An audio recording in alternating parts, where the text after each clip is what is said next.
ಏನಕ್ಕೆ ವೀಡಿಯೋ ಮಾಡ್ತಾಯಿದ್ದೀನಿ ಅಂದರೆ, ಇವತ್ತು ಸಿಕ್ಕಿದ್ರು ಒಬ್ಬ ಕಸ್ಟಮರು. ಅದು ಏನು ಸೂಪು ಕಬಾಬು ಅವ್ನು ಟೈಟ್ ಆಗಿಬಿಟ್ಟವನೆ.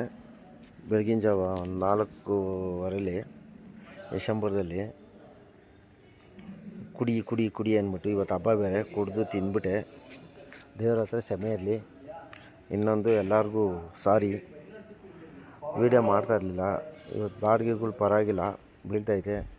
ಇನ್ನೊಂದು ಏನಕ್ಕೋಸ್ಕರ ವೀಡಿಯೋಗೆ ಬಂದೆ ಅಂದರೆ, ರ್ಯಾಪಿಡೋದೊಂದು ಬಂದು ಯಶವಂತಪುರ ರೈಲ್ವೆ ಸ್ಟೇಷನಲ್ಲಿ ಎಲ್ಲರದ್ದು ರ್ಯಾಪಿಡೋರ್ದು ಹೊಡೆಯೋರ್ದು ಎಲ್ಲರದ್ದು ಆಟೋಗಳು ಫೋಟೋ ಹೊಡ್ಕೊಂಡು ನಂಬರ್ಗಳು ತೊಗೊಂಡೋಗ್ತವನೆ.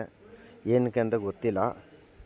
ಆದಷ್ಟು ಸುಮಾರು ಗಾಡಿಗಳ್ದೆಲ್ಲ ಫೋಟೋ ಹೊಡೆದು ಎಲ್ಲ ವೀಡಿಯೋಗಳು ಮಾಡಿದ್ದಾನೆ. ಅದಕ್ಕೆ ಏನಕ್ಕೆ ಅಂತ ಗೊತ್ತಿಲ್ಲ. ನೋಡೋಣ ಆಟೋ ಅಧ್ಯಕ್ಷರು ಎಲ್ಲ ಏನು ಮಾಡ್ತಾವ್ರೋ, ಏನಕ್ಕೆ ಅವ್ರು ಬಂದು ಎನ್ಕ್ವೈರಿ ಮಾಡ್ತಾರೋ ಗೊತ್ತಿಲ್ಲ. ಸ್ವಲ್ಪ ಚೆಕ್ ಮಾಡಲಿ ಅಂತ ಕೇಳೋಣ ಅಂತ ಈ ಮೆಸೇಜ್ ಅಷ್ಟೇ. ನೋಡೋಣ.